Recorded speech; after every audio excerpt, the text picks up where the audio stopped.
السلام عليكم ورحمة الله وبركاته. إن الحمد لله نحمده ونستعينه ونستهديه ونستغفره ونعوذ بالله من شرور أنفسنا ومن سيئات أعمالنا.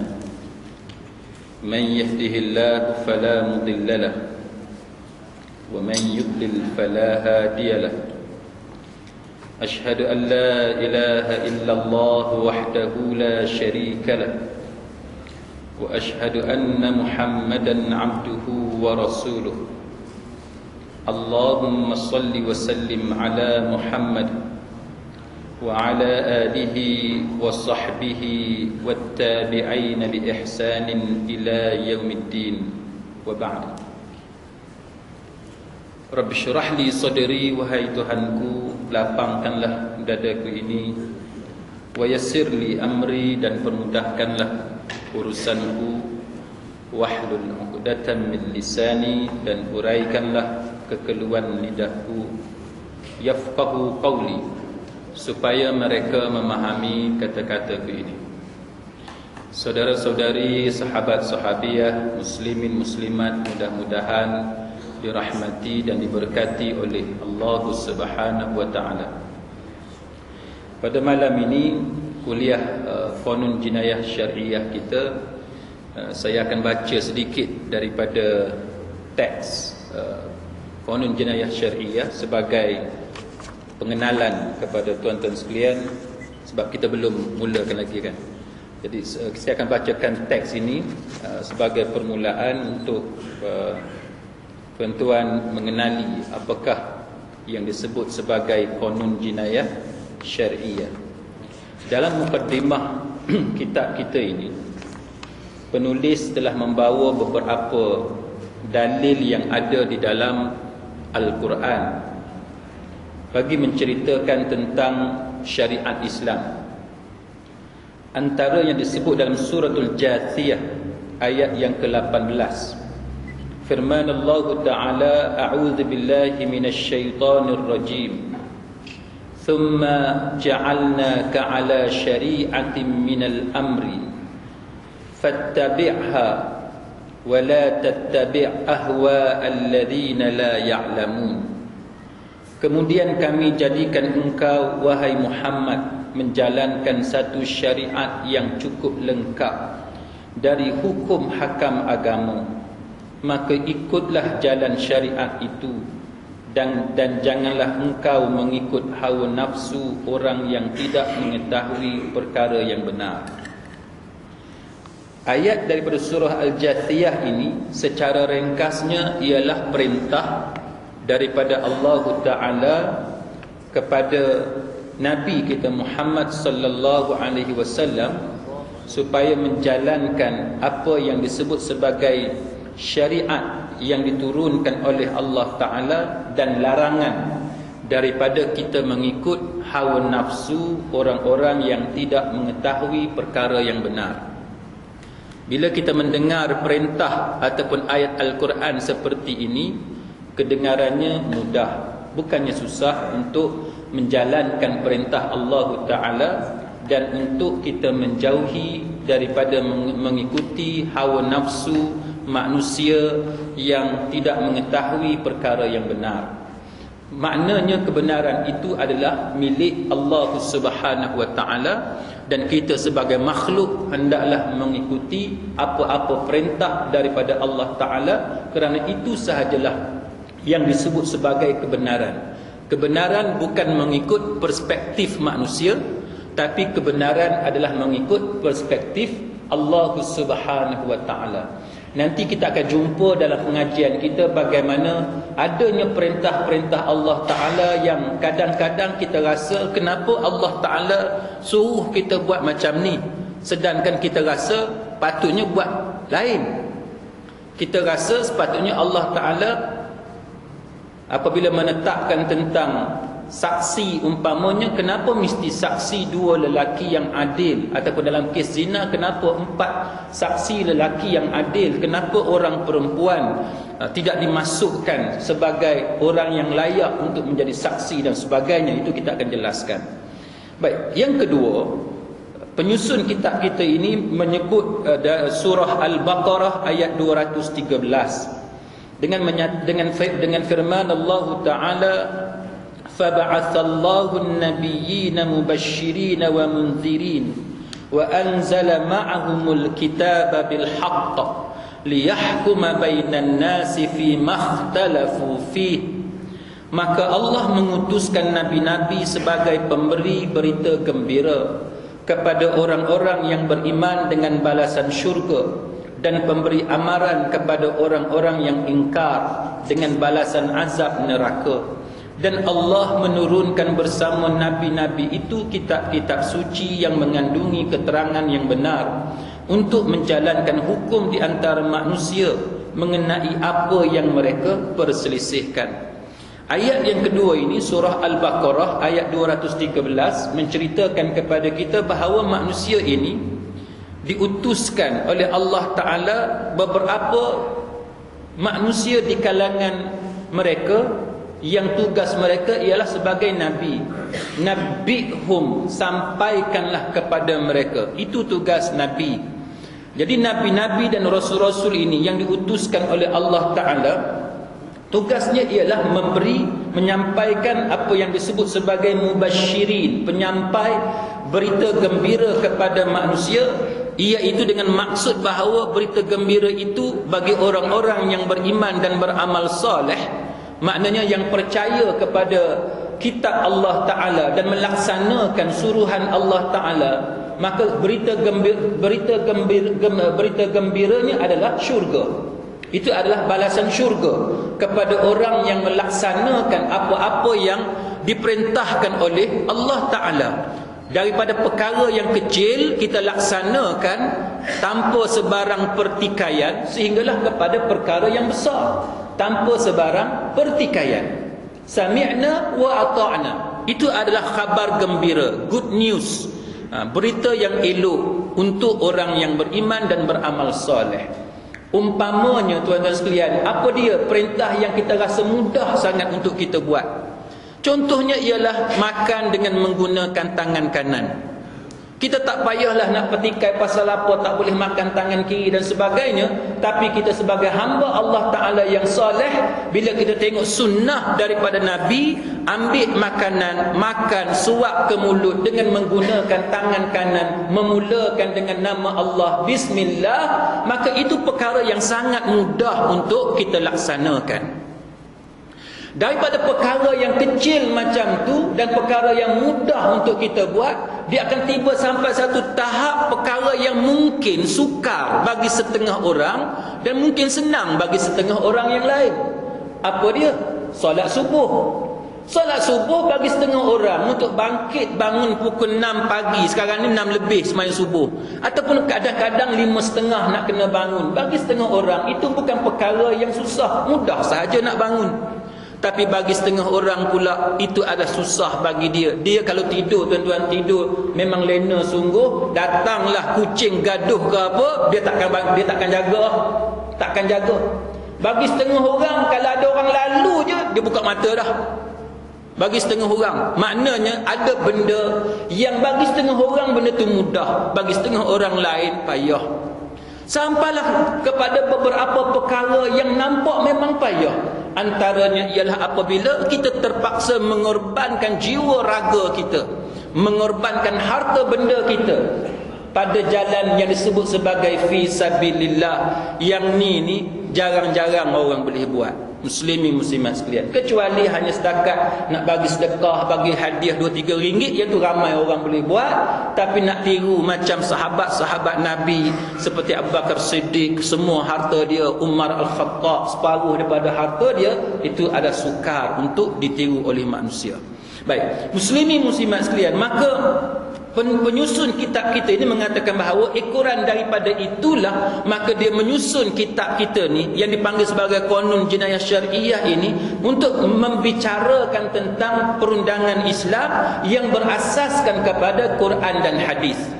Nombor satunya berasaskan kepada Quran dan hadis, dan selepas daripada Quran dan hadis dia akan membicarakan bagaimana pandangan-pandangan fuqaha berdasarkan kepada mazhab muktabar yang 4 tu. Baik. Muslimin muslimat sekalian, maka kita pada malam ini kita akan membicarakan Qanun Jenayah Syariah ini sebagai salah satu slot pengisian kita untuk kita memahami apakah perkara yang disuruh oleh Allah Ta'ala untuk kita faham dan kita laksanakan. Pada bab yang pertama yang dipanggil sebagai pengenalan, penulis kitab kita ni menyatakan bahawa dalam fiqh Islam yang diistilahkan oleh fuqaha, qanun ataupun syariah ialah perundangan Islam atau perundangan syarak yang termasuk di bawah perundangan tersebut undang-undang jenayah syariah, iaitu undang-undang syarak bersabit dengan kesalahan yang dilakukan oleh seseorang yang boleh didakwa di bawah kes jenayah syariah. Itu yang dikatakan apa yang disebut sebagai undang-undang jenayah syariah. Jenayah mengikut takrif fuqaha ialah perbuatan atau perilaku yang jahat yang dilakukan oleh seseorang untuk mencerobohi atau mencabul kehormatan jiwa atau tubuh badan seseorang yang lain dengan sengaja. Maka yang dikatakan jenayah ialah sebarang pencerobohan, trespass dan sebagainya, termasuklah mencabul kehormatan jiwa ataupun tubuh badan seseorang yang lain dengan sengaja. Dan juga jenayah mengikut takrif fuqaha ialah khusus berkaitan dengan kesalahan yang membabitkan membunuh atau menghilangkan anggota badan orang lain ataupun mencederakannya, yang mana akan menyebabkan orang yang melakukan jenayah itu wajib dikenakan qisas ataupun diat. Dan yang akhir sekali disebut bahawa yang dikatakan kesalahan jenayah juga ialah yang melibatkan harta benda, akal fikiran dan sebagainya, yang termasuk dalam jenayah yang umum yang tertakluk di bawahnya semua kesalahan yang wajib dikenakan hukuman hudud, qisas, diat atau ta'zir. Baik, tuan-tuan sekalian, bila kita bercakap tentang undang-undang jenayah Islam, dia ada 4 benda yang kita kena tahu. Yang pertamanya hudud, yang keduanya qisas, yang ketiganya diat, yang keempatnya ta'zir. Hudud ni ialah hukuman yang telah ditetapkan oleh Allah Ta'ala dan juga oleh Nabi kita Muhammad sallallahu alaihi wasallam. Bahasa Melayu yang mudah untuk tuan-tuan faham, bila kita sebut hudud, maknanya benda tu benda yang ada limit, ada sempadan dia. Kita tak boleh langkah lebih daripada hudud tu. Orang Melayu sebut had, kan? Arab pun sebut had juga. Dia ada had dia, dia ada batas dia, batasan dia yang kita tak boleh jangkau, tak boleh langgar garisan sempadan yang telah ditetapkan oleh Allah Ta'ala. Itu maksud undang-undang hudud ataupun undang-undang had. Contohnya apa dia? Contohnya ialah sariqu wasariqatu faqta'u aydiyahuma jazaa'an bima kasaba nakalan minallah. Pencuri lelaki, pencuri perempuan, potonglah tangan kedua-dua mereka itu sebagai balasan, sebagai pencegahan, hukuman pencegahan daripada Allah Ta'ala.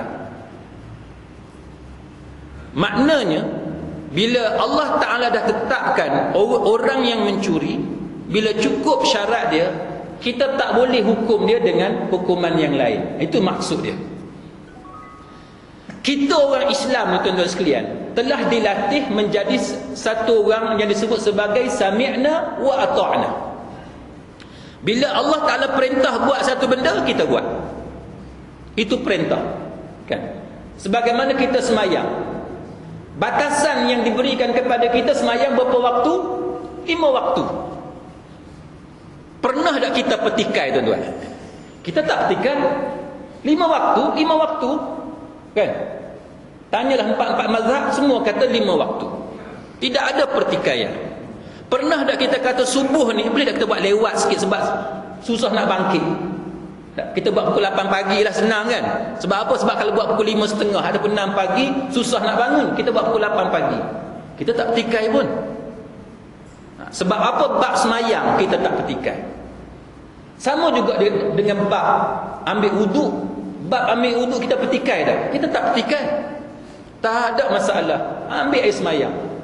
Tapi soalnya tuan-tuan sekalian, kenapa bila tiba bab hudud ni, dia ada banyak masalah. Itu yang kita nak belajar tuan-tuan sekalian, supaya kita ni menjadi orang Islam yang mana bila terima Islam tu, udkhulu fis silmi kaffah, masuk dengan dalam Islam tu semua sekali, tanpa ada rasa ragu, rasa hesitation, teragak-agak nak terima hak mana, tak mau terima hak mana. Tidak ada perasaan yang macam tu. Itu yang kita nak latih tuan-tuan sekalian. Baik. Maka dia sebut bahawa antara bendanya yang disebut ialah hukuman yang dikenakan itu mestilah berdasarkan Quran dan hadis yang dikuatkuasakan melalui undang-undang. Dia kena jadikan undang-undang, barulah benda tu boleh dilaksanakan. Sekadar duduk dalam Quran, sekadar duduk dalam hadis Nabi, kita tak boleh buat apa. Dia kena buat undang-undang, baru kita boleh laksanakan. Jadi cuba tuan-tuan bayang, benda ni dah ada dalam Quran lama dah. Bab mencuri potong tangan, daripada zaman Nabi duk baca ayat tu sampai zaman kita duk baca ayat tu. Tapi negara kita ni Malaysia, ada kita buat tak benda tu? Tak buat. Pasal apa tak buat? Yang tu yang kita nak kena tahu. Sebab kita orang Islam, wajib kita laksanakan semua sekali. Dia tak boleh kita kata yang ni tak berapa sesuai, tak boleh. Sebagaimana tuan-tuan solat, bila tuan-tuan solat, semua benda yang rukun, yang wajib dalam solat tu tuan-tuan mesti buat. Tuan-tuan tinggal hak mana rukun, hak mana wajib, dia akan timbul banyak masalah. Semayang kita jadi tidak sah dan sebagainya. Sama dengan haji, tuan-tuan belajar manasikul hajj dalam bab haji. Boleh tak tuan-tuan ambil hak mana tuan-tuan suka, hak tuan-tuan tak suka tuan-tuan tak buat? Boleh tak? Tak boleh. Maka begitulah juga dalam soal muamalat dan soal ibadat dan benda-benda lain. Semua benda yang wajib maka kita laksanakan. Baik. Maka dia kata hukuman hudud adalah hukuman yang telah ditentukan dan ditetapkan oleh Allah dalam Quran dan hadis. Hukuman hudud ini adalah hak Allah yang tidak boleh ditukar ganti hukumannya dan tidak boleh diubah suai dan dipindah. Tak boleh ubah. Maknanya kalau mencuri kena potong tangan, kita tak bolehlah ubah kepada penjara. Kalau orang yang mabuk kerana minum alkohol, minum minuman keras, kita tak bolehlah ubah kepada denda RM3,000. Sebab dalam Quran, dalam hadis Nabi dinyatakan bagaimana orang yang mabuk dikenakan rotan sebanyak 40 kali rotan. Jadi cuba tuan-tuan bayang, nak hukum orang yang mabuk ni, susah ke nak rotan orang? Susah tak? Tak susah. Berbanding dengan rejam orang dengan batu, susah tak? Rejam orang dengan batu ni mungkin ada masalah sikit. Sebab apa? Sebab kita nak rejam senang, tapi orang yang tengok kata ni zalim lah apa semua. Yang tu mungkin ada masalah dari segi persepsi, dari segi pandangan orang ramai dan sebagainya. Itu mungkin ada masalah. Bukan masalah kita sebenarnya, tapi masalah kita nak berhadapan dengan masyarakat yang akan tuduh macam-macam. Nak lontar dengan batu senang je sebenarnya, bukan susah. Tapi nak berhadapan dengan masyarakat, nak cerita kepada masyarakat, yang tu mungkin kita ada masalah. Jadi itu yang kita nak bincang tuan-tuan sekalian. Maka dia kata bahawa hudud ni tak boleh dimaafkan. Bila sebut hudud, dia tak boleh dimaafkan. Maknanya ialah kalau orang tu memang bersalah, bukti cukup, maka wajib kita laksanakan sebagaimana yang telah ditetapkan oleh Quran dan hadis. Wa may yata'adda hududallah fa ulaika humuz zalimun. Sesiapa yang melanggar ketetapan peraturan hukum Allah, maka mereka itu adalah orang yang zalim. Hudud Allah ini bukan sahaja dia merujuk kepada undang-undang jenayah, tapi dia merujuk semua ketetapan daripada Allah Ta'ala. Maka bila kita langgar ketetapan itu yang disebut sebagai orang yang zalim. Bukan sahaja dalam bab undang-undang yang kita belajar malam ni, tapi dalam bab lain. Contohnya apa dia dalam bab lain? Bulan Ramadan. Boleh tak kita makan di siang hari Ramadan? Jawapan dia tak boleh. Kerana ketetapan daripada Allah Ta'ala ialah kamu wajib berpuasa pada waktu siang hari Ramadan. Dalam bab semayang, boleh tak kita langgar ketetapan Allah Ta'ala? Semayang asar, kita tak mau buat semayang asar contohnya. Boleh tak kita langgar ketetapan Allah Ta'ala? Tak boleh. Maka sebab itu sesiapa yang melanggar ketetapan Allah Ta'ala yang disebut sebagai hudud Allah, maka dia itu dikenali sebagai orang yang zalim. Ketetapan Allah Ta'ala ni tuan-tuan luas. Dalam bab rumah tangga contohnya, dalam bab rumah tangga, boleh tak seorang suami dia tak mau bayar nafkah ke isteri dia dengan alasan isteri dia anak Datuk Seri, anak Tan Sri, anak Tun? Boleh tak? Tak boleh. Walaupun si suami nak banding dengan isteri jauh lebih kaya. Isteri gaji sebulan 10,000, suami gaji sebulan 3,000. Isteri dalam bank macam-macam ada simpanan, sampai 100,000 lebih duit simpanan. Suami tiap-tiap bulan habis duk bayar bil, bayar kereta, bayar rumah. Boleh tak suami kata, dah engkau duit banyak, engkau tolong bayarlah anak sekolah dan sebagainya? Tak boleh. Kewajipan atas suami, kecuali isteri dengan rela. Kalau isteri dengan rela, tak apalah abang susah, saya tolong support lah. Mana yang abang tak mampu, yang tu lain. Tapi kita sebagai suami tak boleh paksa isteri bayar. Sebab apa? Sebab itu adalah ketetapan daripada Allah Ta'ala yang mana kewajipan nafkah ke atas orang lelaki. Maka kita, sebab itu saudara-saudari muslimi muslimat sekalian, kita kena faham yang dikatakan ketetapan Allah Ta'ala ni bukan hanya terbatas dalam undang-undang hudud, tapi dalam segenap aspek kehidupan kita atas muka bumi Allah Ta'ala. Cumanya tuan-tuan sekalian, kita akan jadi keliru. Sebabnya dalam masyarakat kita hari ini, kita dah tak tahu dah sebenarnya yang mana satukah Islam, yang mana satukah tidak Islam. Kita tak tahu dah dalam masyarakat kita hari ini sebenarnya hak Islam suruh tu hak mana, Islam tak suruhnya hak mana. Dia jadi keliru dah. Sebab apa tuan-tuan sekalian? Kerana dalam dunia kita yang moden hari ini, bukan saja dunia moden, dunia zaman dulu pun benda ni pernah berlaku kekeliruan.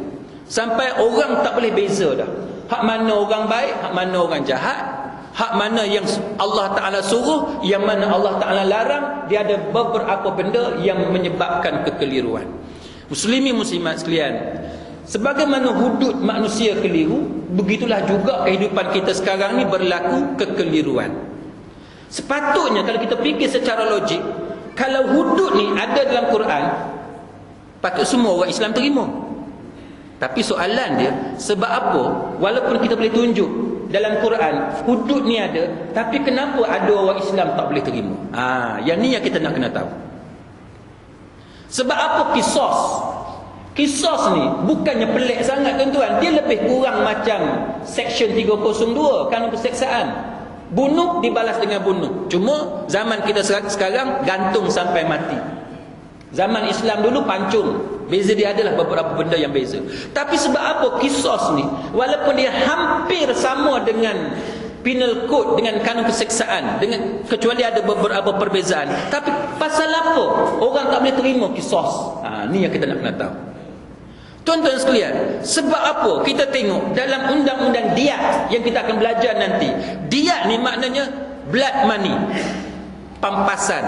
Kalau orang tu dia dibunuh ataupun dia dicederakan, orang yang dibunuh, waris dia, keluarga dia boleh minta wang ganti rugi.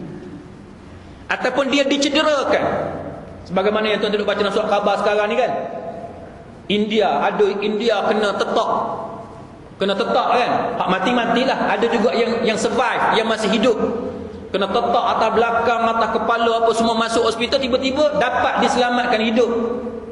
Tuan-tuan sekalian, dalam Islam, India yang macam tu, ataupun mangsa Cina sekalipun, bukan setakat orang Islam, yang bukan Islam sekalipun, kalau diat ini dilaksanakan dalam sebuah negara Islam, mangsa tadi berhak kepada bayaran ganti rugi. Sampai tahap 100 ekor unta, 50 ekor unta, dia bergantung kepada jenis jenayah yang dilakukan terhadap mangsa. 100 ekor unta, satu ekor unta harga berapa? Kita katalah pukul kata senang, harga RM4,000 contoh. Kalau 100 ekor unta, tidakkah RM400,000? Kita ambil pukul kata lah kan, senang. Contoh, sebagai contoh. Tuan-tuan sekalian, dia akan memberikan duit RM400,000, RM300,000, RM200,000, bergantung kepada jenis kesalahan yang dilakukan oleh penjenayah terhadap mangsa. Tapi tuan-tuan tak pelik ke? Kenapakah undang-undang yang bagi ganti rugi ni, yang sebegitu elok tuan-tuan sekalian, mangsa dapat ganti rugi, tiba-tiba tidak dilaksanakan dalam negara kita? Negara kita hari ni, kalau tuan-tuan kena tetap, na'udzubillah, bukan tuan-tuan lah, katalah orang lain. Lagi orang kata dalam masjid ni, tuan ustaz berdoa suruh kena tetap pula, bukan. Katalah orang lain kena tetap, hidup lagi, tapi teruklah kan, jahit sampai 100 lebih jahitan, teruklah. Sekarang dalam negara kita tuan-tuan, kalau dibicarakan di mahkamah negara kita sekarang ni, kalaulah penjenayah tu didapati bersalah, mahkamah kata kamu didapati bersalah kerana menikam ataupun telah mencederakan mangsa dengan kejeraan macam ni. Nak tanya tuan-tuan, undang-undang kita sekarang ni, mangsa dapat tak ganti rugi? Tuan-tuan tahu kan? Pernah dapat tak? Tak pernah dapat. Tuan-tuan bacalah keputusan mahkamah, tak pernah dapat. Apa yang penjenayah akan dapat ialah hukuman penjara, denda dan sebagainya, tetapi mangsa tak pernah diberi ganti rugi oleh mahkamah. Diat, undang-undang diat yang kita nak laksanakan ini berdasarkan Quran dan hadis tuan-tuan sekalian, diat memperuntukkan ganti rugi kepada mangsa. Dia akan dapat ganti rugi yang saya sebut tadi, bergantung kepada harga berapa seekor unta, harga dia berapa. Kalau 5,000 seekor, tuan-tuan kalilah 100 ekor unta, 50 ekor unta, bergantung kepada kes. Muslimin muslimat sekalian, undang-undang yang cantik macam ni, yang bagi duit ganti rugi kepada mangsa macam ni, pun manusia dalam negara kita ni masih buat helah macam-macam untuk tidak laksanakan undang-undang yang cantik macam ni. Tuan-tuan tak pelik ke? Tuan-tuan memang suka undang-undang yang tuan-tuan tak dapat duit? Siapa cerdik, siapa tak cerdik dia sebenarnya? Tuan-tuan beritahu, siapa cerdik, siapa tak cerdik? Mangsa akan dapat duit, akan dapat ganti rugi, pampasan. Nampaknya orang Malaysia ni kaya belaka lah kot, kan? Bagi dia tak perlu kepada duit.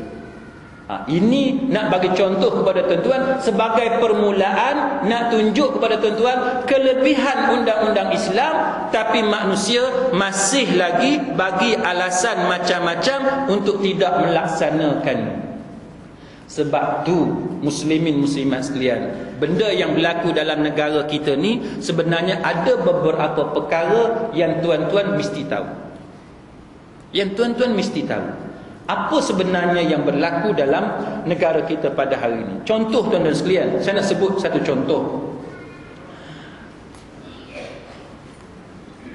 Sebagai perbandingan tuan-tuan sekalian, di Sudan, tuan-tuan sekalian, di Sudan, hudud dilaksanakan di Sudan, tapi dia ada masalah tuan-tuan di Sudan.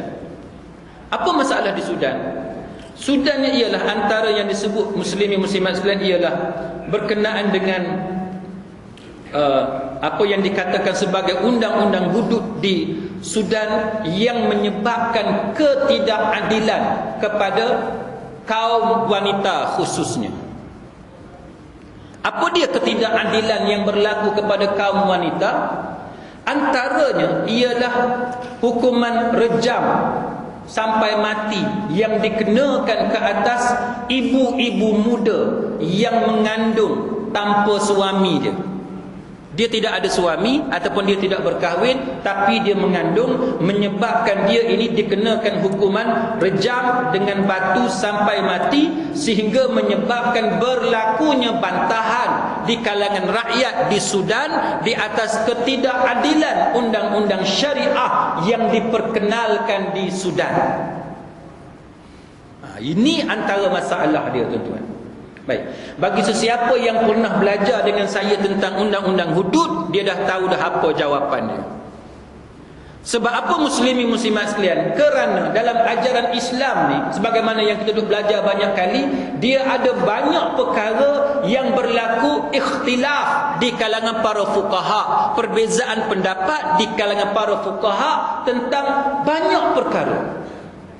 Tuan-tuan sebutlah apa benda dalam Islam ni, banyak benda dalam Islam ni yang memang ulama berbeza pendapat. Sikit je benda yang ijma', kan, benda yang ijma', yang semua ulama setuju, tak banyak. Hak lain tu semuanya berbeza pendapat. Cuma tuan-tuan sekalian, perbezaan pendapat ni kita nak kena bahagi kepada dua. Macam mana kita nak bahagi kepada dua?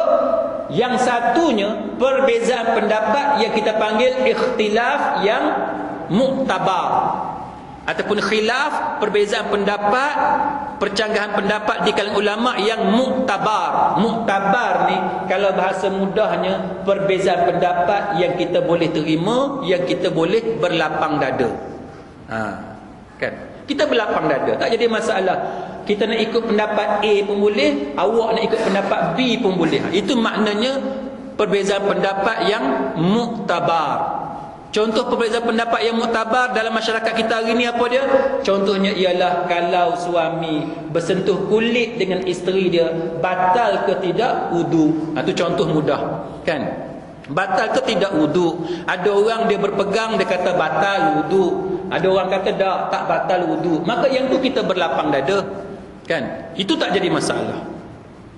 Sama juga tentang pandangan berkenaan dengan sentuh Quran ataupun baca Quran bagi perempuan yang berhaid, perempuan yang didatangi oleh haid, dia uzur.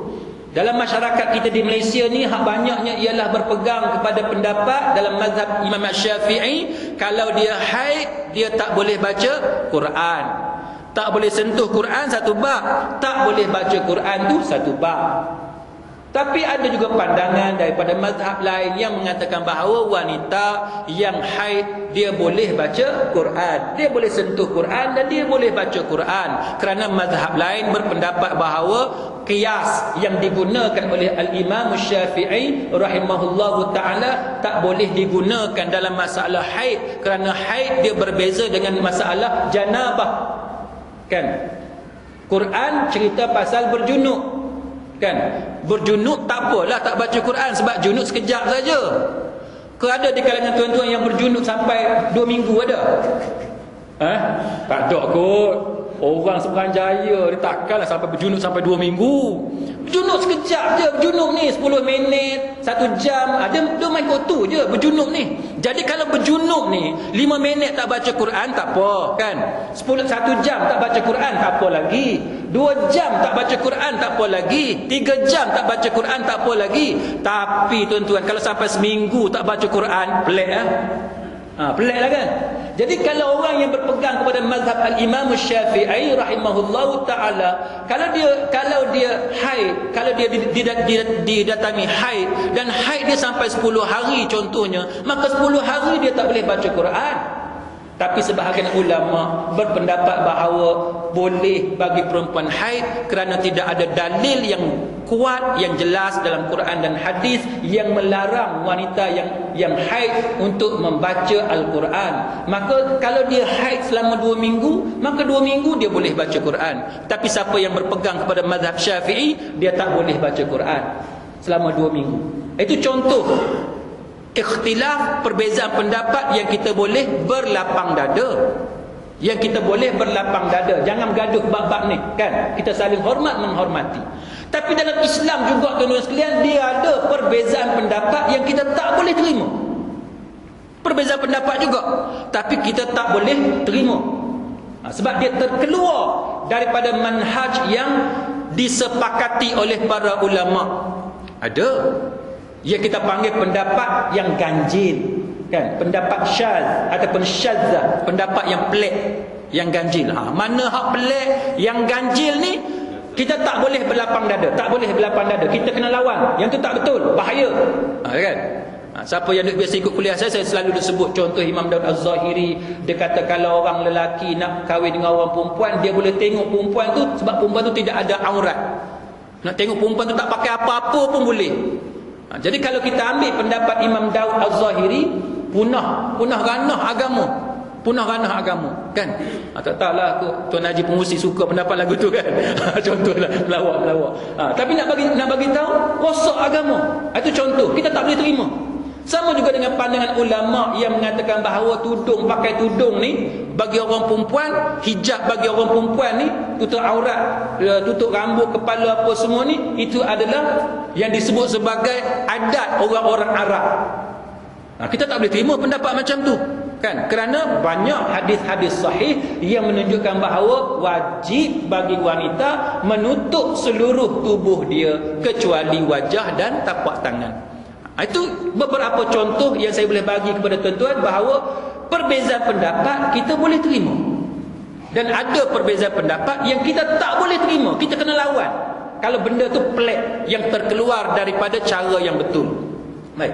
Berbalik kepada apa yang berlaku di Sudan, tuan-tuan sekalian, dia telah berlaku satu benda yang pelik, iaitu timbulnya bantahan daripada kaum wanita, terutamanya pejuang hak asasi wanita, kerana dia kata kezaliman yang berlaku kepada kaum wanita di Sudan, kerana mereka ni mengandung tanpa suami, tapi mereka gagal buktikan bahawa mereka dirogol. Nak bukti dirogol payah, maka menyebabkan oleh kerana mereka mengandung luar nikah, tanpa pernikahan, wanita ini direjam dengan batu sampai mati, menyebabkan berlaku kekacauan di Sudan.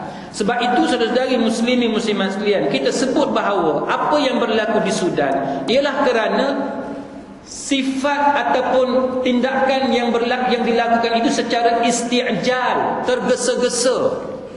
Hudud tak boleh dilaksanakan secara tergesa-gesa. Tak mau buat hudud pun tak boleh. Dia kena tengah-tengah. Kita laksanakan tapi dengan cara yang betul. Kita kena kaji dulu. Kita ambil pendapat-pendapat ulama yang boleh merugikan Islam, yang tu kita tak boleh ambil pendapat yang macam tu. Maka apa yang berlaku di Sudan sebenarnya satu pengajaran kepada kita bahawa Islam ni pelaksanaan dia mesti dengan hati-hati. Sebab tu kita kata inna hadzal din, riwayat pada Nabi sebut inna hadzal din matinun fa'awghil fihi birifkin. Sesungguhnya agama ini teguh, dia ketat, dia syadid. Fa'awghil fihi birifkin, maka berurusanlah dengan agama itu dengan lemah lembut. Sekarang ni tuan-tuan, yang duduk belah negara kita ni pelik. Kalau tuan-tuan ikut perkembangan dalam negara kita tentang serbuan oleh JAIS ke atas gereja Kristian yang membabitkan apa yang disebut sebagai Bible dalam bahasa Melayu yang menggunakan nama Allah.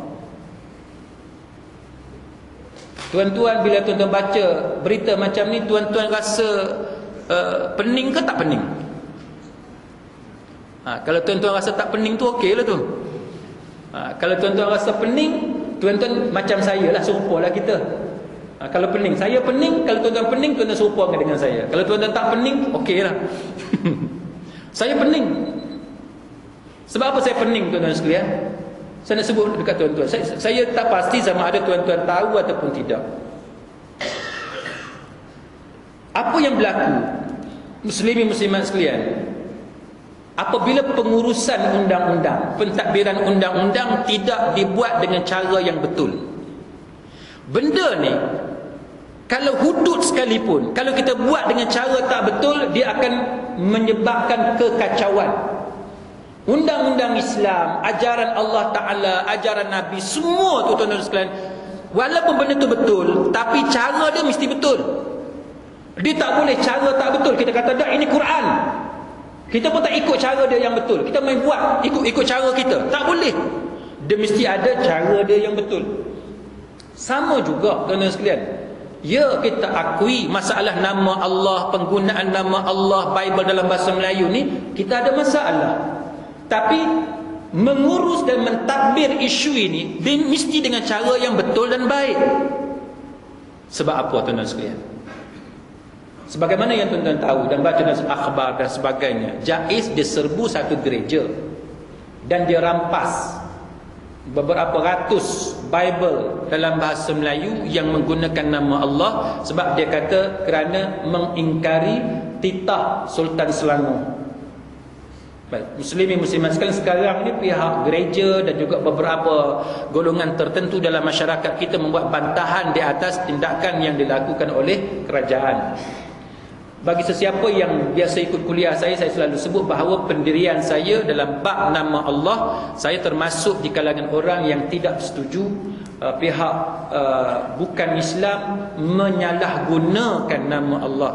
Kalau dia guna nama Allah dengan cara betul, kita itu ahlan wa sahlan. Kita seronok sangat kalau dia guna cara betul. Mungkin tuan-tuan akan tanya, Ustaz, cara betul dengan cara tak betul macam mana? Apa beza?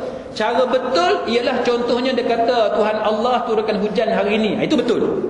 Kan kita terima. Dia Kristian ke, dia Buddha ke, dia Hindu ke, dia agama apa, kalau dia sebut dengan cara betul, yang tu kita setuju. Kalau dia tak salah guna.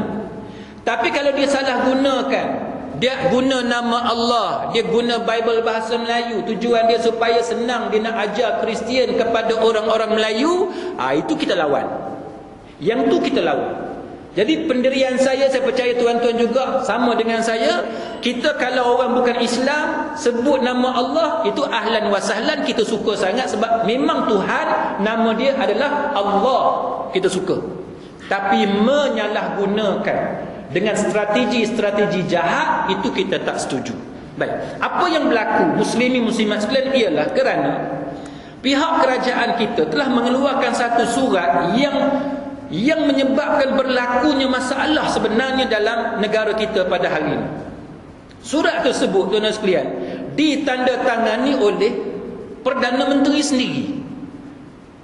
Ada 10 perkara, ada 10 poin yang mana pihak Perdana Menteri bersetuju dan dihantar kepada pihak Kristian, menyatakan komitmen kerajaan kepada pihak Kristian. Ini yang menjadi pokok persoalan kepada kita malam ni, tuan-tuan. Kalau kita buat benda tu betul dan cara yang betul, tak jadi masalah. Tapi yang menjadi masalahnya kerana ada beberapa perkara yang meragukan, yang saya nak ajak tuan-tuan kita bincang malam ni. Contohnya surat ni tuan-tuan sekalian, surat daripada Perdana Menteri kita bertarikh 11 hari bulan April, 11 hari bulan 4 tahun 2011. Surat ni tahun 2011 yang dialamatkan kepada Bishop Ng Mun Hing. Bishop Ng Mun Hing, dia adalah chairman kepada Christian Federation of Malaysia, CFM. Singkatan dia CFM, Christian Federation of Malaysia. Maknanya Persekutuan Kristian ataupun Persatuan Pertubuhan Kristian Malaysia. Tajuk surat ni tuan-tuan sekalian ialah 10-point solution to address the bahasa Malaysia Indonesia Bible and other related issues. Surat ni tujuan dia mencadangkan jalan penyelesaian 10 perkara untuk menyelesaikan masalah Bible dalam bahasa Melayu dan bahasa Indonesia dan juga isu-isu yang berkaitan. Saya tak akan baca keseluruhan surat ni, cuma saya baca 10 poin utama dalam isu ini. Dia kata bahawa on 2nd of April, pada 2 April 2011, tahun 2011, the government announced a 10-point solution to address the Bible issue and other related issues. Dia nak cerita bahawa kerajaan mengumumkan pendirian kerajaan berkenaan dengan jalan penyelesaian 10 perkara yang membabitkan isu Bible dan juga isu-isu yang berkaitan. Maka dia kata kabinet telah buat keputusan dan dia kata I wish to confirm. Dia kata bahawa dia nak mengesahkan tentang collective decision, keputusan mesyuarat yang dibuat oleh jemaah menteri. Apa dia keputusan? 10 perkara penyelesaian yang dipersetujui oleh jemaah kabinet menteri, tuan-tuan sekalian. Yang pertamanya, dia kata Bibles in all languages can be imported into the country, including bahasa Malaysia and Indonesia. Maknanya dia kata semua Bible dalam semua bahasa boleh diimport masuk dalam negara, termasuk Bible bahasa Melayu dan bahasa Indonesia. Tuan-tuan, maknanya kerajaan setuju. Kerajaan setuju bahawa Bible boleh dibawa masuk walaupun Bible tu bahasa Melayu.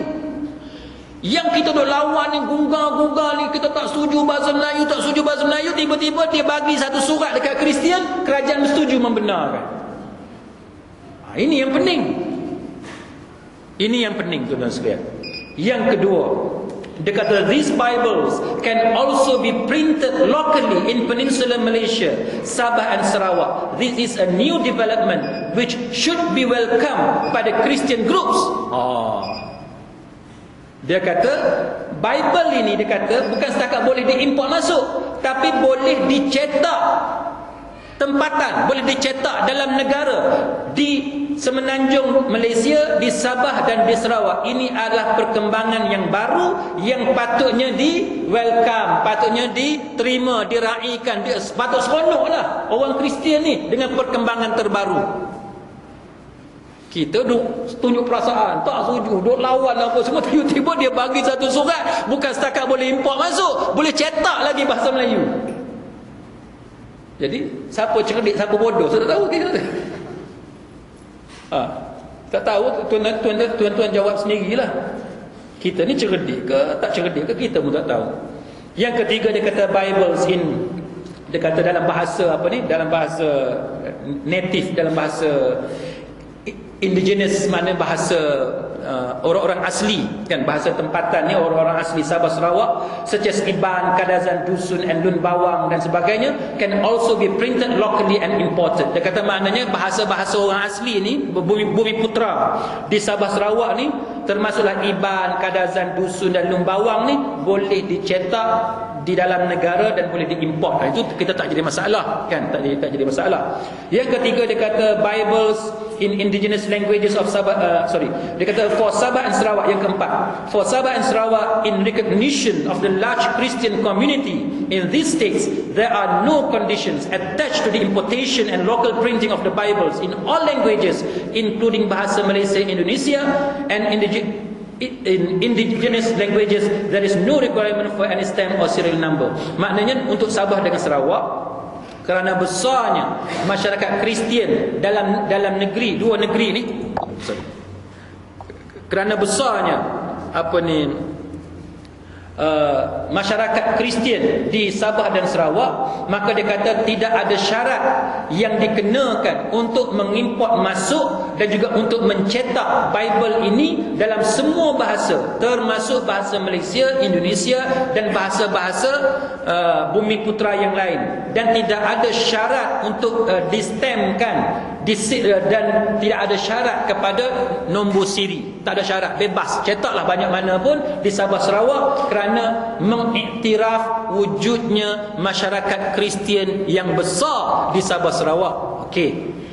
Yang kelima, dia kata taking into account the interest of the larger Muslim community for Peninsular Malaysia, Bibles in bahasa Malaysia, Indonesia, imported or printed, must have the words Christian publication and the cross sign printed on the front covers. Maknanya kalau di Semenanjung Tanah Melayu ni pula, Semenanjung Malaysia ni, dia kata sebab di sini masyarakat Islam tu majoriti, ramai, maka dia kata Bible dalam bahasa Melayu, bahasa Indonesia, sama ada yang diimport ataupun yang dicetak di dalam negara, mesti ada tertulis perkataan Christian publication. Maknanya penerbitan Kristian, bahan bacaan orang Kristian. Kena ada kat depan tu, kena cetak perkataan bacaan ataupun percetakan untuk orang Kristian.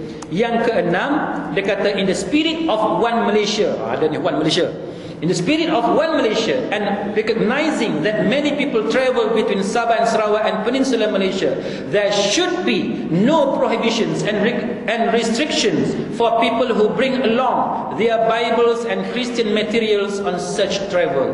Maknanya, sebab kita ni one Malaysia kan, satu Malaysia, Sabah Sarawak dengan Semenanjung Tanah Melayu ni. Jadi kalau ada orang Kristian Sabah Sarawak nak datang ke Semenanjung Semenanjung Malaysia, kalau yang Semenanjung Malaysia nak pergi ke Sabah Sarawak, dia kata tidak ada sebarang halangan untuk membawa bahan-bahan Kristian. Tuan nampak tak? Di situ masalah dia, tuan-tuan. Baik, tak apa, kita pergi sekali lagi. Yang ketujuh, tuan-tuan dengar yang ketujuh. Dia kata a directive on the Bible has been issued by the Ketua Setiausaha KSU of the Home Ministry to ensure proper implementation of this cabinet decision. Failure to comply will subject the officers to disciplinary action under the GO, General Orders. A comprehensive briefing by top officials, including the Attorney General, AG, will be given to all relevant civil servants to ensure good understanding and proper implementation of the directive. Tuan-tuan faham kan? Kedua, dia nak bagi tahu, tuan-tuan, ada arahan. Nombor 7 ni, ada arahan, dia kata, yang telah dikeluarkan oleh KSU, Ketua Setiausaha. Ketua Setiausaha dikeluarkan berkenaan dengan Bible daripada Ketua Setiausaha Kementerian Dalam Negeri, Menteri Dalam Negeri, untuk memastikan pelaksanaan yang betul daripada keputusan Kabinet Menteri ni.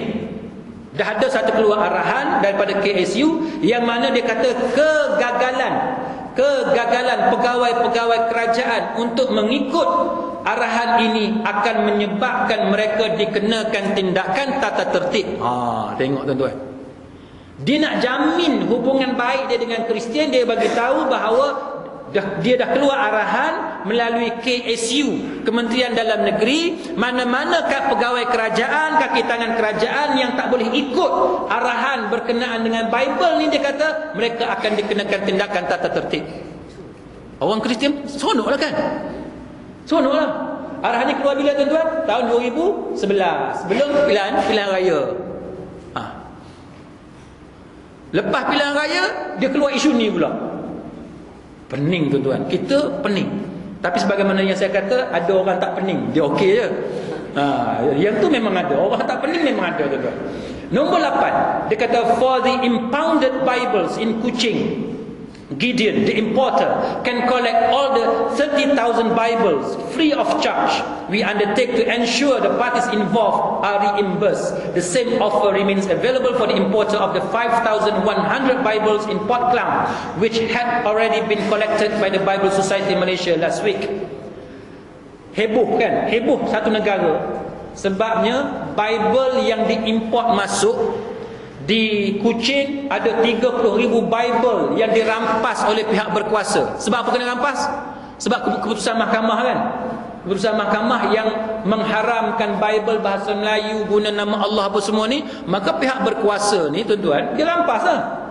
Dia rampas 30,000 Bible. Dan di Port Klang, tuan-tuan sekalian, 5,100 Bible yang dirampas. Sekarang ni surat ni kata, tuan-tuan sekalian, dia dah bagi kebenaran untuk ambil balik 30,000 tu. Keluar ada surat khabar, kerajaan rampas. Seronoklah kita, bagus. Kerajaan mempertahankan akidah Islam, mempertahankan nama Allah.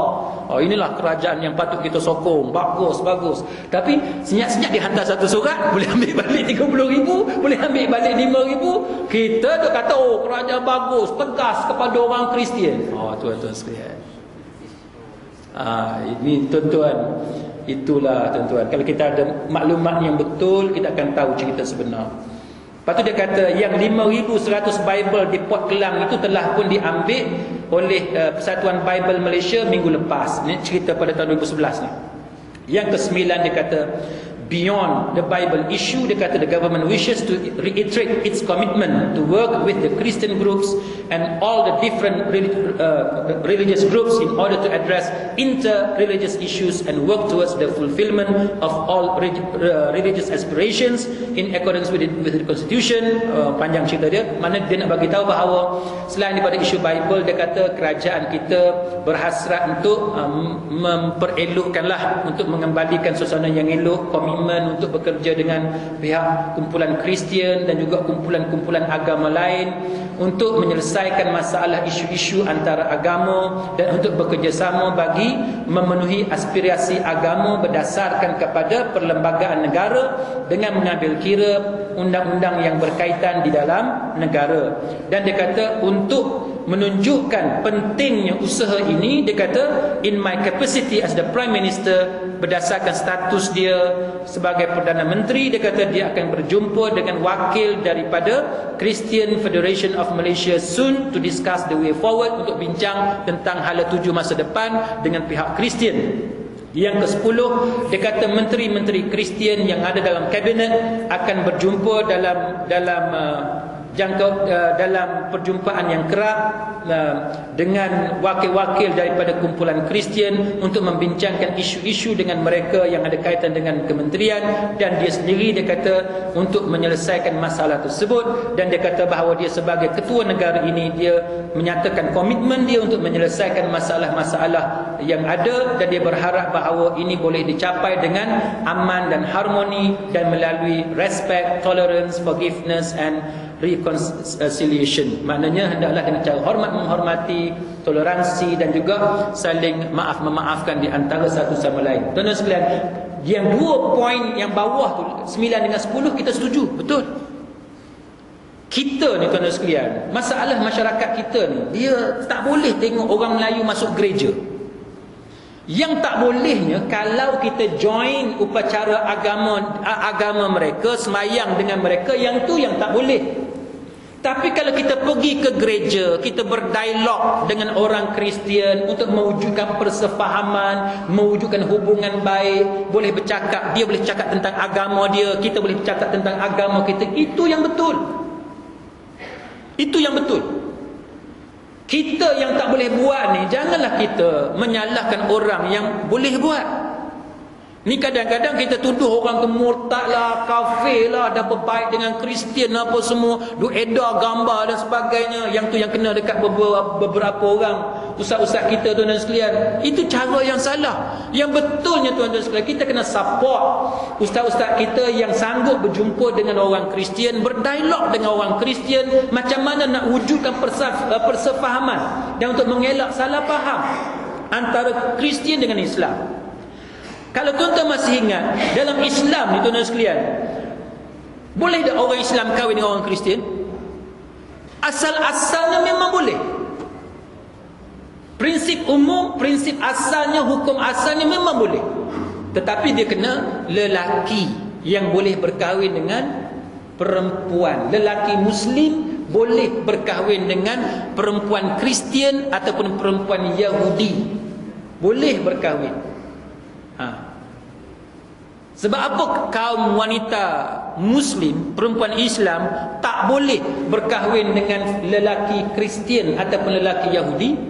Kerana dibimbangi yang perempuan itu boleh dipengaruhi oleh suami dia yang bukan Islam. Yang lelaki boleh, sebab lelaki sifat dalam agama Islam ni ialah dia kuat. Ar-rijalu qawwamun 'alan nisa. Maknanya orang lelaki ni dia dilebihkan, dia lebih berbanding dengan kaum wanita. Sebahagian mufassirun kata maksud lebih tu ialah lebih dari sudut, lebih kuat tu lebih kuat dari sudut nafkah. Dia ada tenaga lebih, maka kewajipan memberi nafkah kepada anak isteri dia. Maka sebab itu dalam Islam orang lelaki Muslim boleh berkahwin dengan wanita ahlil kitab, maknanya daripada Kristian dan juga Yahudi. Tetapi tuan-tuan sekalian, dia ada tetapi. Dia ada syarat. Syarat dia apa? Syarat dia ialah dengan syarat lelaki berkenaan dia yakin dia boleh kontrol diri dia. Dia boleh kontrol agama dia. Kalau dia pergi kahwin dengan perempuan Kristian ataupun perempuan Yahudi, tiba-tiba dengan dia sekali hanyut, tak boleh jawapan dia. Tak boleh. Dalil dia apa tuan-tuan sekalian? Dalil dia pernah berlaku pada zaman Umar Al-Khattab. Pada zaman Umar Al-Khattab, dalam kebanyakan kes lelaki yang nak kahwin dengan perempuan ahli kitab, Umar Al-Khattab tidak membenarkan. Umar Al-Khattab tidak membenarkan sebab di Syria dan Iraq pada masa itu berlaku banyak kes pada zaman Umar Al-Khattab di mana lelaki-lelaki itu dia hanyut dengan pernikahan melalui pernikahan ahli kitab. Maka di zaman Umar dalam kebanyakan kes terutamanya yang berlaku di Syria dan Iraq, Umar Al-Khattab melarang perkahwinan antara lelaki Islam dengan wanita ahli kitab. Apatah lagi banyak dalil lain yang menunjukkan bahawa hendaklah kita berkahwin dengan wanita berasaskan kepada kelebihan dan keelokan agama dia, kan? Itu yang Nabi suruh kepada umat dia. Jadi macam mana kita nak ambil keelokan agama kalau kita berkahwin dengan wanita Kristian, kalau kita berkahwin dengan wanita Yahudi? Tujuan Islam membenarkan suami, isteri lelaki berkahwin dengan wanita ahli kitab tidak lain dan tidak bukan supaya boleh berdakwah mengembangkan Islam melalui perkahwinan, percintaan antara suami isteri menyebabkan isteri tadi akan mengikut agama suami dia. Itu tujuan dia. Sebab itu zaman Umar Al-Khattab, tuan-tuan, Umar Al-Khattab bertindak tegas dengan menghalang pernikahan antara lelaki Islam dengan wanita ahli kitab. Baik. Jadi berbalik pada cerita kita ni, muslimin muslimat sekalian, maka dalam isu ni ialah pihak kerajaan sendiri pada tahun 2011 telah membenarkan penerbitan Bible tersebut. Malah daripada Sabah Sarawak boleh dengan bebasnya dibawa masuk ke semenanjung Malaysia tanpa sebarang halangan dan tanpa sebarang syarat. Maka menyebabkan sekarang ni jadi isu pula. Sekarang ni kita nak kata apa, tuan-tuan? Ada orang kata, dia kata, ustaz, ni cara dia nak alih isu, kan? Isu harga barang naik, dia timbul pula isu-isu yang macam ni. Muslimin muslimat sekalian, kita sebagai orang Islam, pandangan saya tuan-tuan sekalian, kalau boleh kita husnuzon, peringkat yang pertama. Kalau boleh kita husnuzon, kita jangan tuduh apa-apa. Kita jangan tuduh oh ini cara dia nak melupakan kita daripada harga barang dan harga barang naik dan sebagainya. Kita tinggal dulu husnuzon, kita baik sangka dulu. Baik sangka macam mana, tuan-tuan? Kita baik sangka bahawa memang benar kerajaan kita dia nak pertahankan akidah orang Islam. Memang benar tujuan dia nak mempertahankan akidah orang Islam, maka kita wajib bagi kerjasama. Kan, kita wajib bagi kerjasama. Cuma sekarang ni tuan-tuan sekalian, kita nak pihak berkuasa ni supaya perbetulkan keadaan. Kenapa dalam satu masa dia keluarkan satu surat yang macam ni membenarkan penerbitan Bible dalam bahasa Melayu, tiba-tiba sekarang ni pula dia pergi rampas. Ini tidak adil kepada orang Kristian. Walaupun Kristian tu agama yang menyeleweng, tapi Islam melarang kita membuat zalim kepada agama lain. Orang Buddha sekalipun, dia jiran tetangga kita, tuan-tuan, walaupun dia Buddha, dia sesat, kita yakin bahawa orang yang kafir dia masuk dalam api neraka Allah Ta'ala, itu janji daripada Allah. Tetapi kewajipan kita sebagai orang Islam hendaklah berlaku adil kepada jiran tetangga kita walaupun dia bukan beragama Islam. Kita ada kawan di pejabat, dia Hindu umpamanya, adakah kerana dia Hindu menyebabkan kita boleh buat zalim dekat dia? Tak boleh. Segala hak dia kita kena bagi. Kita buat ada makanan lebih kita makan, kita kena offer kat dia, kongsi makan dengan dia. Kita tak boleh buat dia terliur tengok makanan yang kita bawa tanpa kongsi walaupun dia kafir. Kita disuruh supaya bermuamalah dengan cara yang baik. Kerana itulah akhlak yang boleh mencerminkan kehebatan Islam. Dan itu disebut sebagai ad-da'wah bil hali. Dakwah dengan keadaan melalui akhlak yang kita boleh tunjukkan kepada mereka.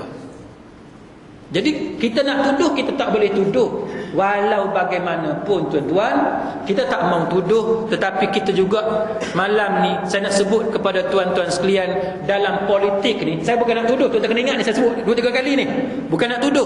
Tapi tuan-tuan kena ingat, dalam politik ni dia ada apa yang dipanggil sebagai distraction teknik, diversion teknik, ataupun diversion strategies. Strategi untuk alih perhatian kepada benda lain. Saya bagi contoh kat tuan-tuan. Bukan bab politik, tapi bab jaga orang cacat. Sebab saya ada pengalaman jaga orang cacat, saya nak cerita kat tuan-tuan. Orang cacat ataupun orang gila yang kepala dia tak berapa betul, kan? Dia macam kita juga. Dia macam orang yang waras. Dia macam orang yang waras. Ada orang cacat yang saya jaga tuan-tuan, dia tak boleh tengok anjing. Dia takut dekat anjing. Padahal dia mak saleh. Kalau kita orang Melayu takut kat anjing, betul lah orang Melayu takut kat anjing kan? Okey lah, kita faham. Ni mak saleh pun ramai yang takut dekat anjing. Dia tak boleh tengok anjing. Kalau dia tengok anjing, dia mengamuk. Ada yang perangai macam tu. Ada juga makcik-makcik ni yang dia tak boleh tengok budak kecil. Dia nampak budak kecil, dia tampar budak tu. Kan? Ini pun masalah juga. Maka bila kita jaga orang-orang tua yang macam ni, yang ada masalah, tak boleh tengok budak kecil, dia akan pergi sekeh, tampar budak tu. Tak boleh tengok anjing, nanti dia menjerit-jerit macam orang gila dan sebagainya. Kita diajar tentang distraction teknik, diversion teknik. Maknanya bila kita nak keluar dengan dia, kan, bila kita nak keluar dengan dia, kalau kita nampak kita akan terserempak dengan anjing ataupun terserempak dengan budak kecil, kita yang disuruh yang pertamanya apa dia? Elak daripada bertembung, pergi jalan arah lain, kan? Pergi elak jalan arah lain. Katalah tak boleh elak, jalan tu je yang ada.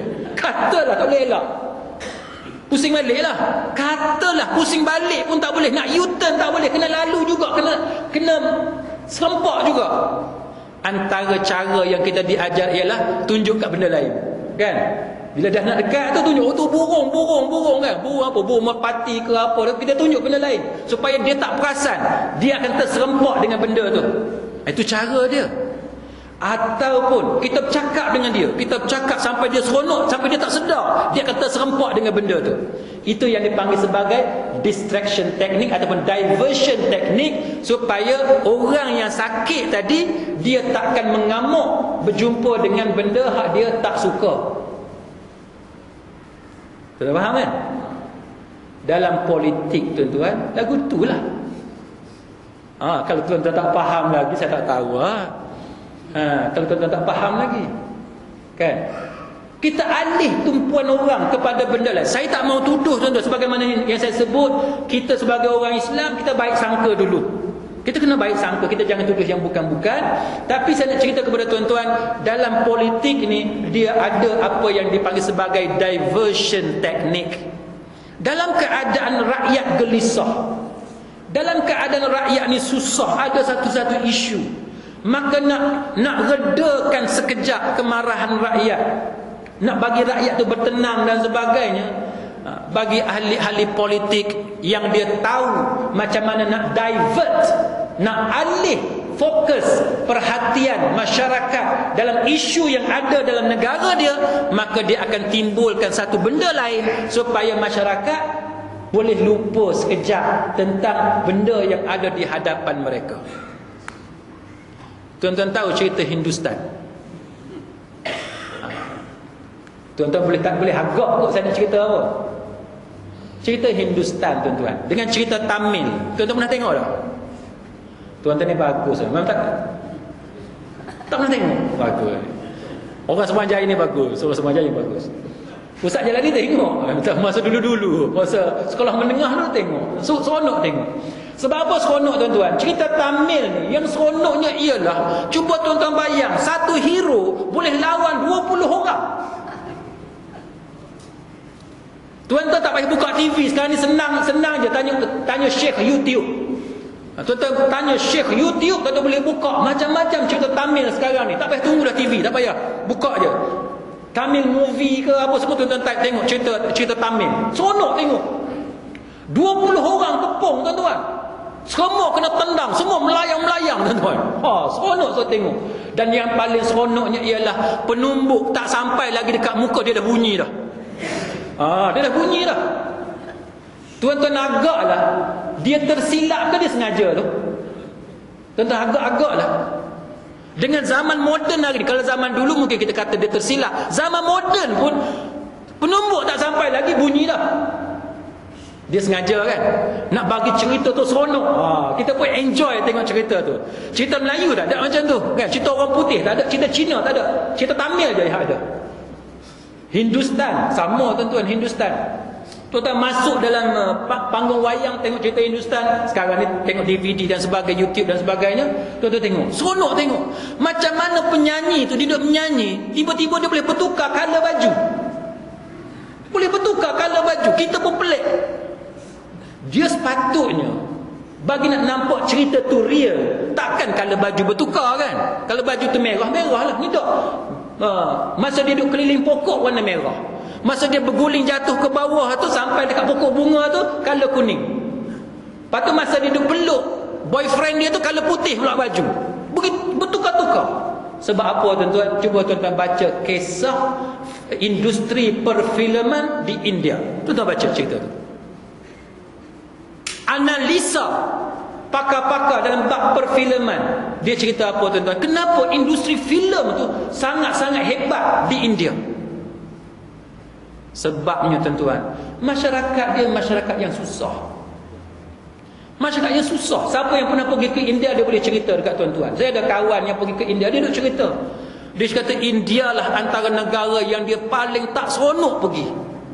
Saya tanya sebab apa, dia kata dengan kotornya, dengan orangnya tak ada disiplin, naik bas sampai ke bumbung tu apa semua, naik kereta api, memang tidak ada disiplin. Satu negara yang dia kata setakat yang dia pergi ni antara negara yang paling tak seronok, dia kata.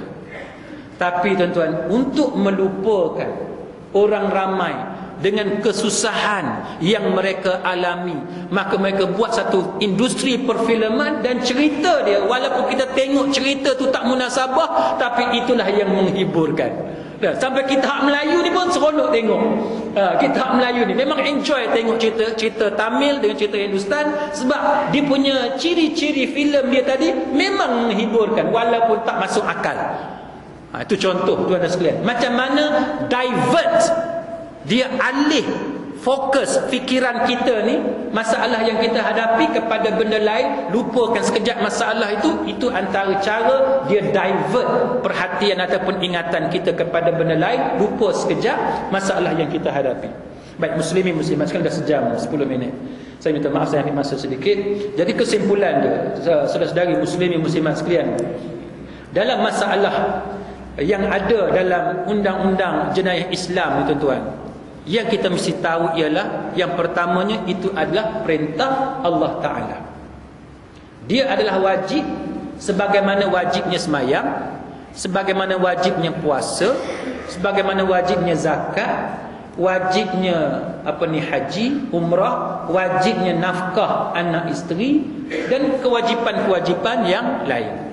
Janganlah kita bezakan kewajipan ini, kewajipan undang-undang Islam ini dengan benda lain. Jangan kita bezakan. Kalau yang lain kita wajib buat, yang ni pun kita wajib buat.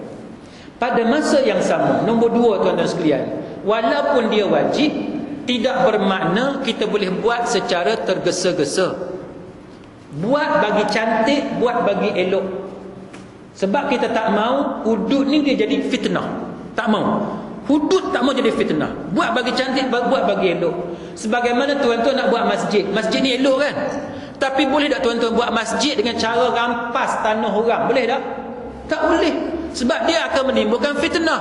Orang kata buat masjid tapi duk rampas tanah Cina, tanah India. Itu bahaya tuan-tuan. Itu akan merosakkan nama agama. Walaupun kita buat masjid, buatlah dengan cara yang elok. Sama juga dengan undang-undang Islam. Walaupun dia wajib, tapi buatlah dengan cara yang elok. Yang ketiga tuan-tuan sekalian, sebagaimana dalam ajaran yang lain yang Islam ajarkan kepada kita, kita buat satu persatu. Kita buat yang mudah dulu. Yang mana yang payah kita jangan buat lagi. Macam semayang tuan-tuan sekalian.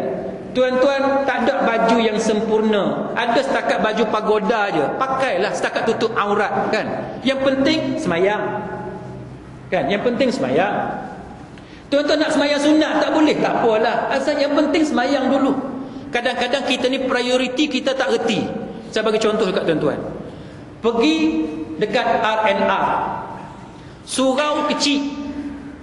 Orang queue kat belakang nak semayang. Dia mentang-mentang dia jadi tu imam tuan-tuan. Dia nak tunjuk dia ni hafal Quran. Tu leceh tuan-tuan. Leceh. Hang semayang dekat R&R. Dah tahu dah orang duk queue ambil air semayang, queue duk buka lengan baju, duduk nak semayang, penuh kat pintu tu. Dia boleh pergi baca ayat surah Baqarah. Contohnya lah kan. Ni melampau tuan-tuan, tu melampau. Tu satu contoh. Betul tuan-tuan tengok. Baca kul ya ayyuhal kafirun dengan kul huwallah. Cukup. Baca pendek, ringkas je. Sebab ramai ni nak semayang ni. Satu. Yang kedua, janganlah duk berzikir, duk baca doa. Berzikir baca doa tu, bagi salam, Assalamualaikum warahmatullahi, Assalamualaikum warahmatullahi. Hang bangkit, pergilah dekat mana, bawah pokok ke, dekat wakaf, gerai mana-mana, nak berzikir banyak mana, berzikirlah. Orang nak semayang ni. Maghrib sejam je ada kan, sejam berapa minit, 10 minit. Orang duk queue, orang nak dengan perjalanan jauhnya, nak masuk toilet dengan anak kecil. Janganlah duk berzikir sampai macam tu sekali. Ni dahlah subhanallah 33 kali.